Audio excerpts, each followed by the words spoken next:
Hi, everybody. Welcome to the Kimberly Cloud Show. I am your host, Kimberly Cloud. Today, I have two special guests here for the show today. Can you go ahead and announce to the world, starting with Todd, who you are and where you're calling from? Absolutely. So my name is Todd Medema, and I'm calling from Pittsburgh, Pennsylvania. And you too, Dr. Waldman. Hi, I'm Dr. Larry Waldman, a semi-retired clinical forensic psychologist speaking to you from Phoenix, Arizona. I didn't mean to take up your time. I was on another interview, but now we're going to dig into men overcoming challenges, the questions, the great questions that I have, starting with number one. How do societal expectations of being the provider affect men's mental health and stress levels? And that question is for you, Dr. Waldman. Well,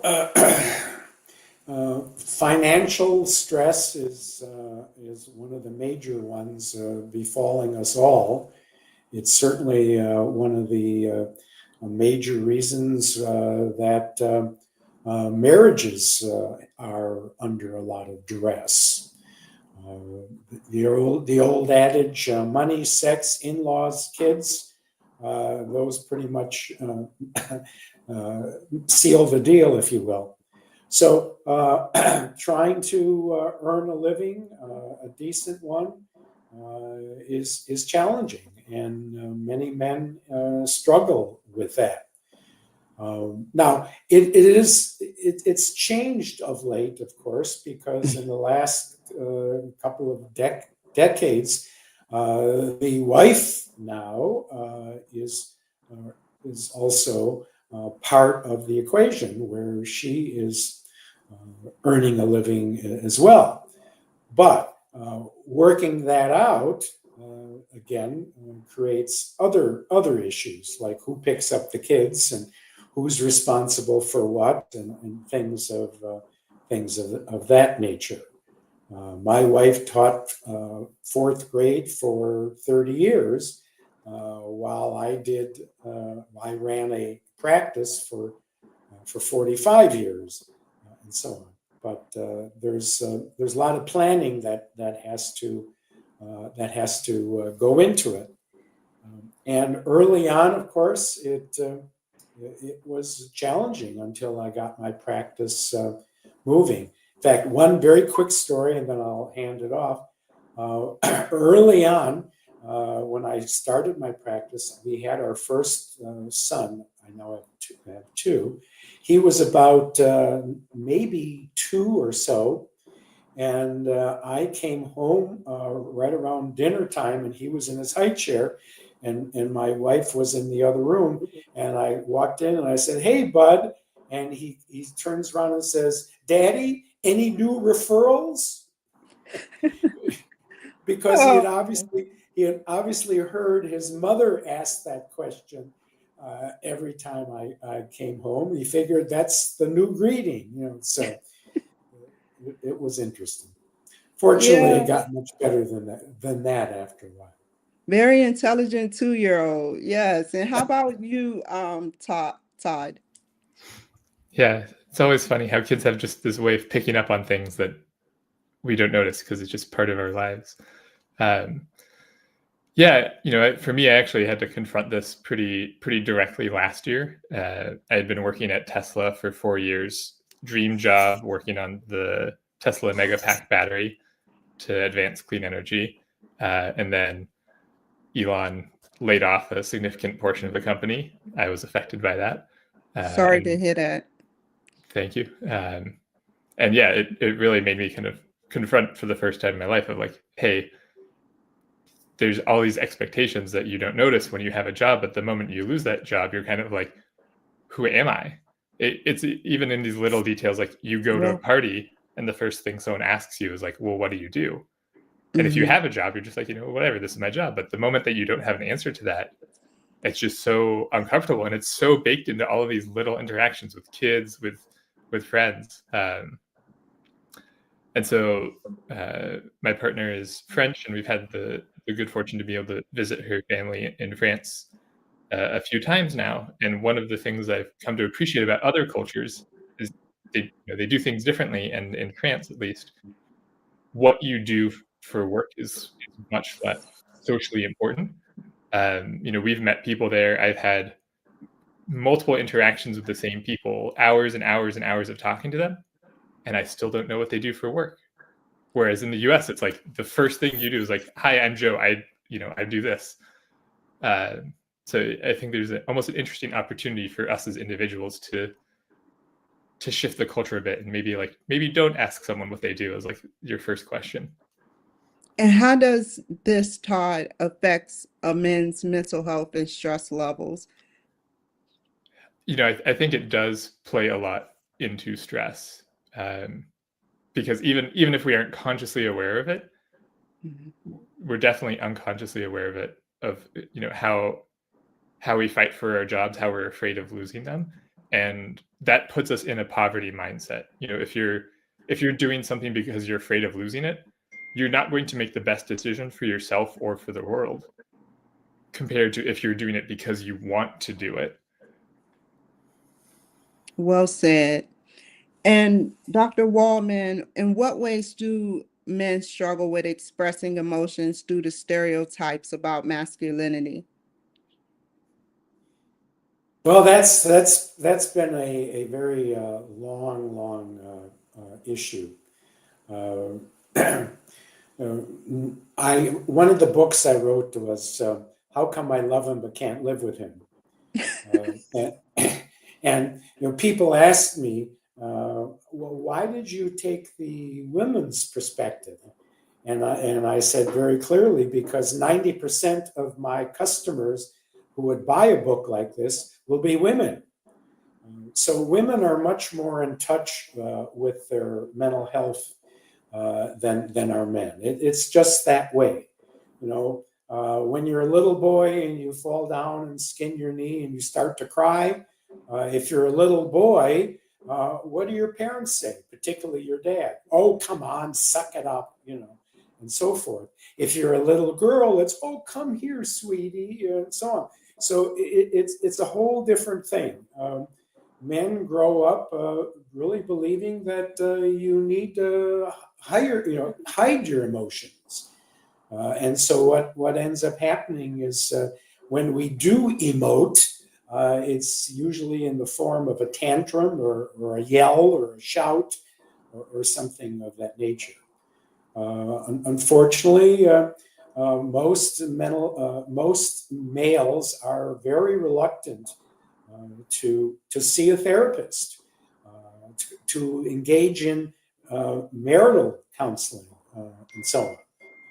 I can't tell you how many times I've sat in front of a woman who's complaining about her marriage, and I said, "Well, bring in hubby," and she goes, "No, there's no way that's going to happen. He's not going to talk to some stranger about his feelings," and so on.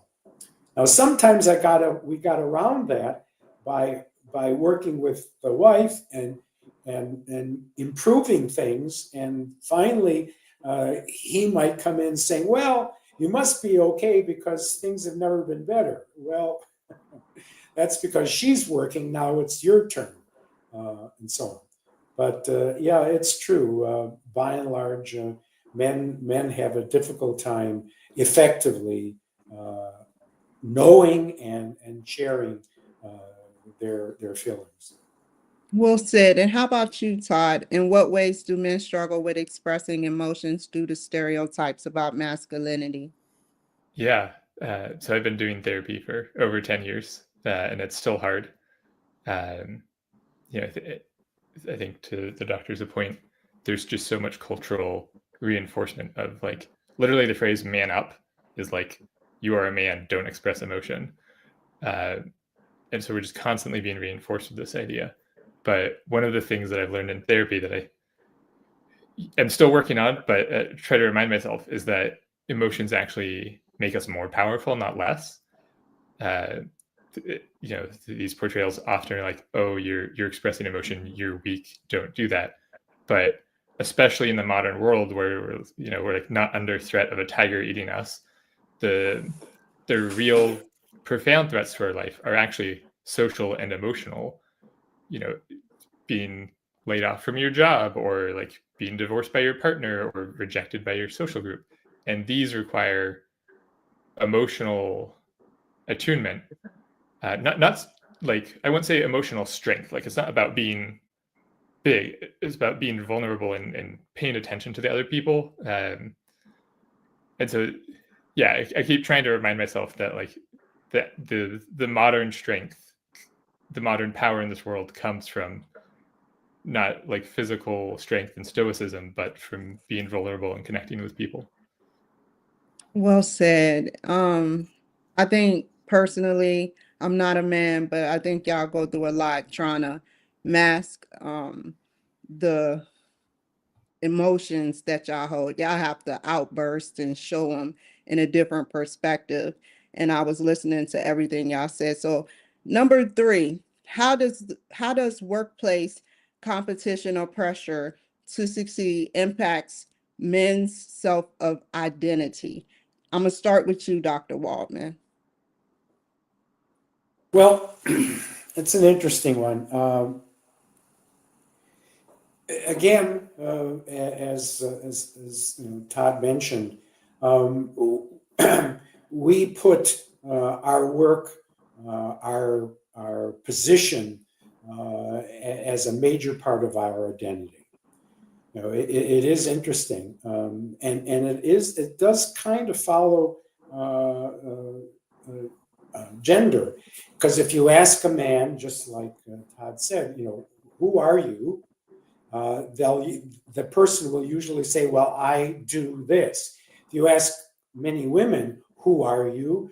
They'll say, well, I'm a wife, I'm a mother, and so on. So they see it differently. So it is part of, for many men, part of their identity.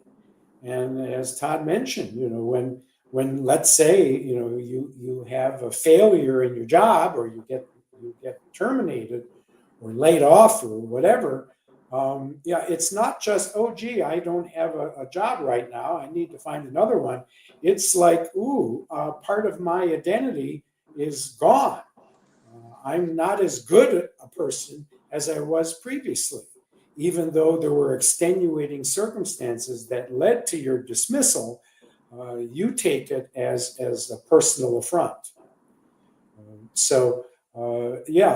something that men have always struggled with.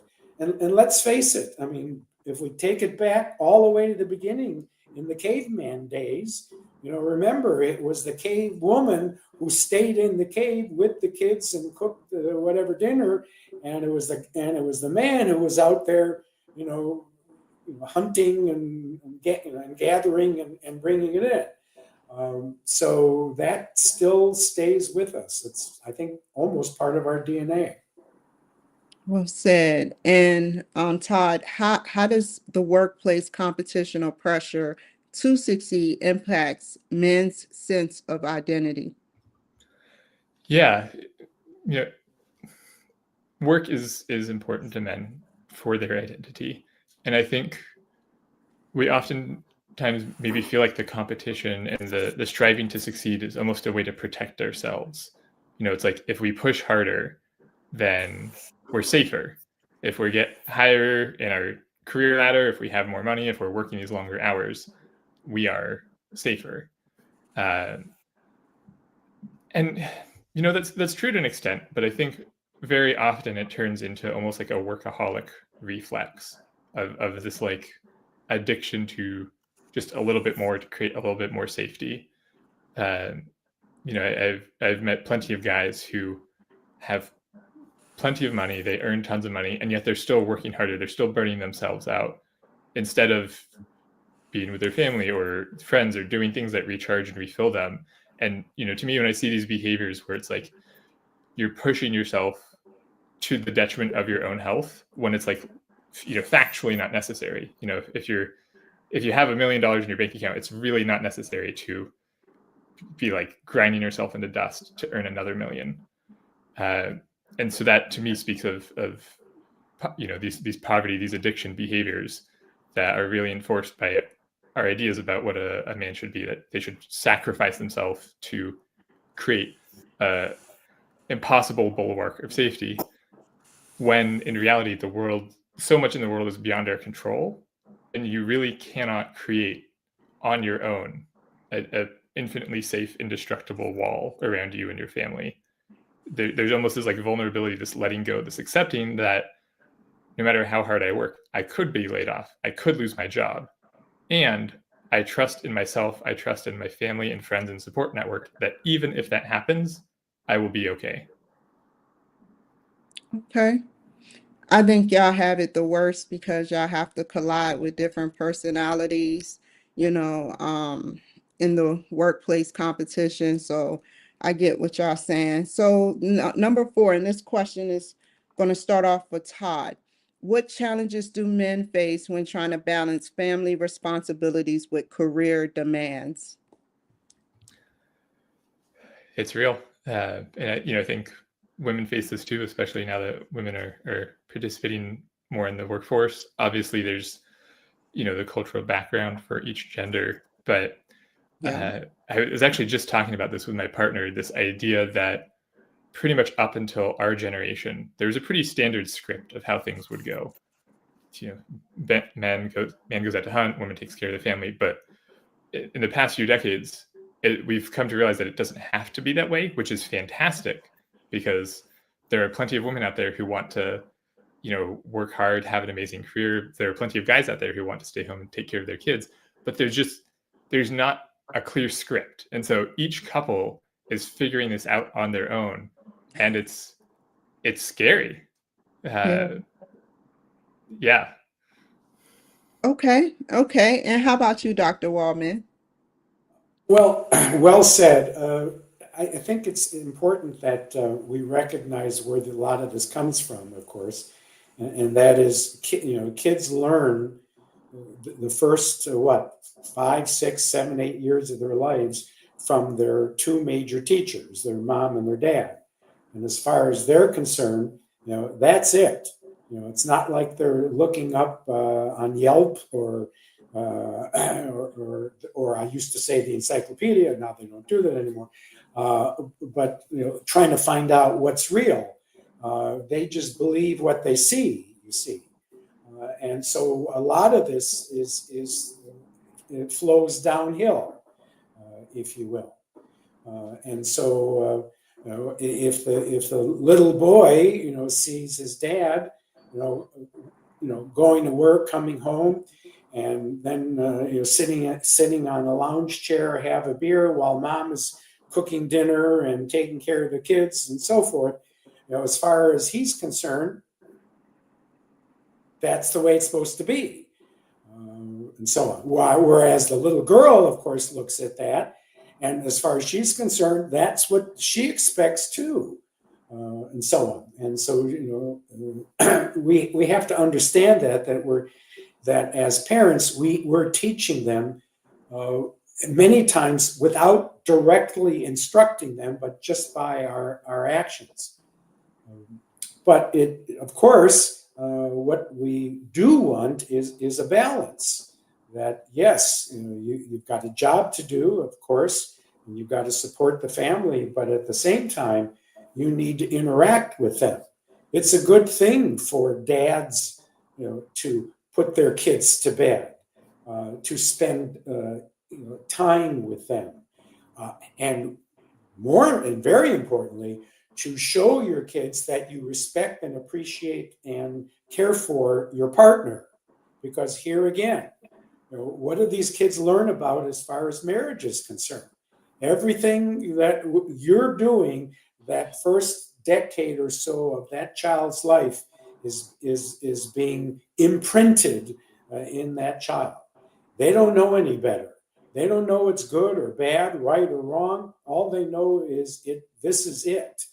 And that's pretty much what they're going to follow. And then some poor souls, of course, then have to undo it for the rest of their lives. Well said. Yes, well said.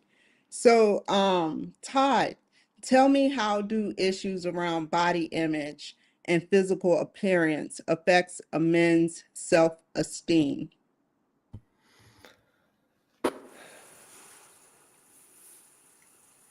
Hello?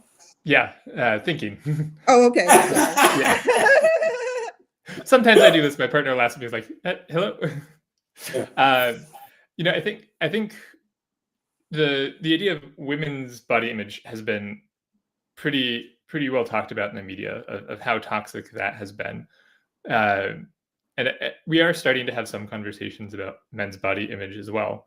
But it is useful to think that, like, anytime you see something happening to one gender, there's probably the opposite happening to the other gender, because they kind of act as a mirror for each other. And so, with women's body image issues, we saw like obsession about thinness that turned out to be unhealthy. With men, I think there's this, like, men must be super muscular and fit. Like, you look at like any sort of action movie, and it's like the men always have like a 12 pack and biceps the size of a basketball.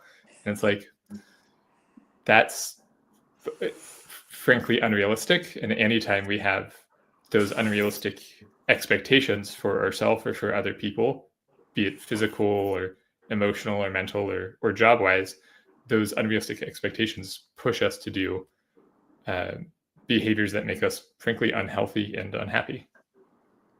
Wow, that was intelligent. So how do issues around body image and physical appearance affects a man's self-esteem, Dr. Waldman? I think it varies over time. I mean, Todd's absolutely correct. It's much more of a woman's issue than for many men. Frankly, some men just don't really care very much. But as a senior, I can tell you that far too many men. It's not so much a matter of their how they look, if you will, but their overall physical health. That is something that I actually talk a lot about in terms of wise aging. I continue to stay fit, and I teach yoga and do it myself. And I really try to get as many senior men into a yoga class to avail themselves of the benefit, so that they can reach down and pick something up off the floor, or get off the couch, or not ask for help to get off the floor, get up off the floor, and so on. And unfortunately, a lot of men, as they round that half century mark, they take the attitude as like, who cares, right? No one's looking at me anymore, and so on. I've been married, a couple of decades, and so forth. So it doesn't make that much difference, and it's not just how you look, and it's more like how you feel, and most importantly, what kind of life are you going to have, later on.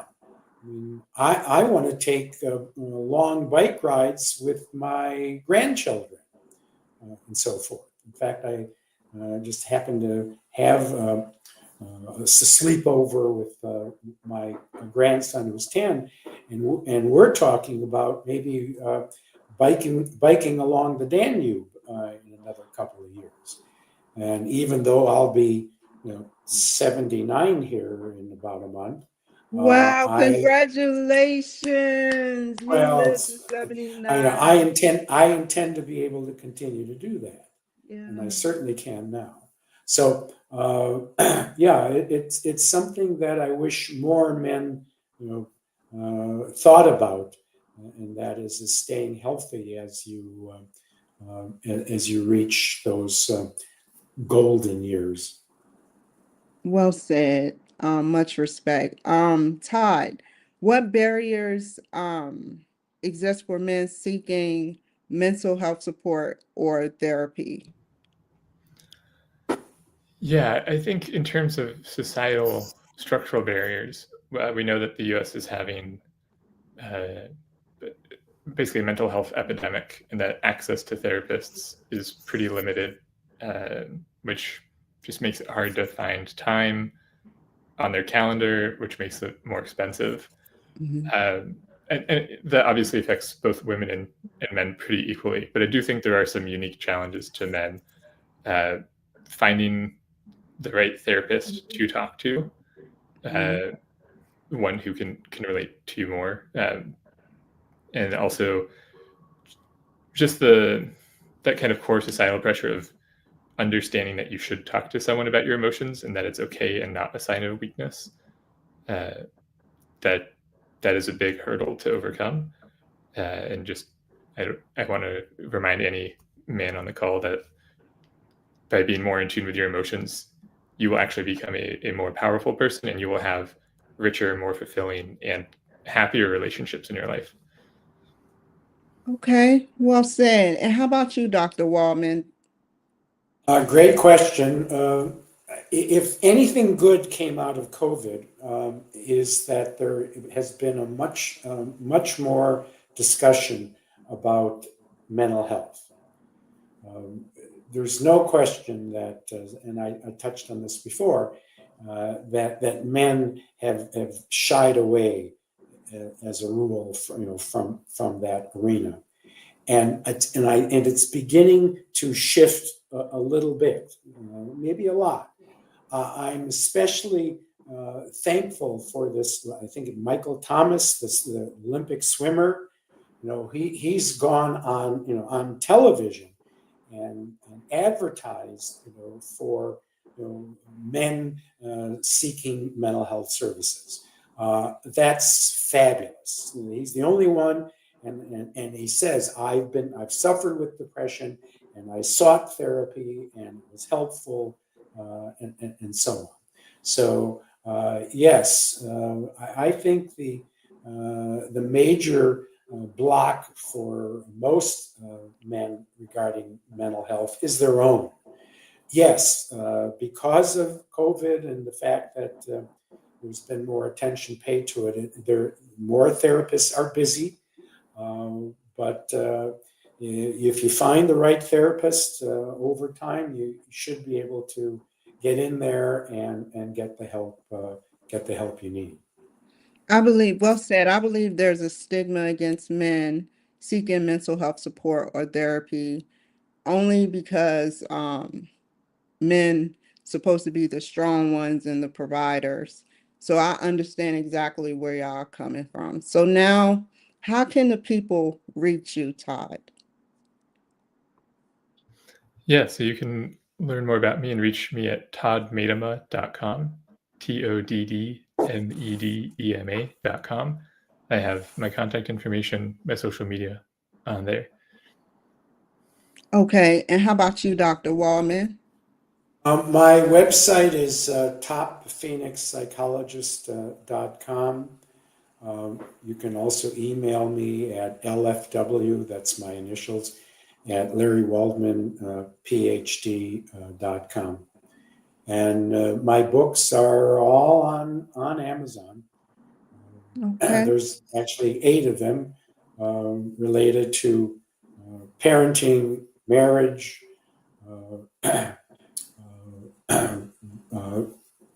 being successful, and wise aging as well. Okay, and stay on the line, you guys. I want to thank you guys for joining my show today. You take care, be safe, and I'll see you guys later. Bye. Never waste my time, you all I want.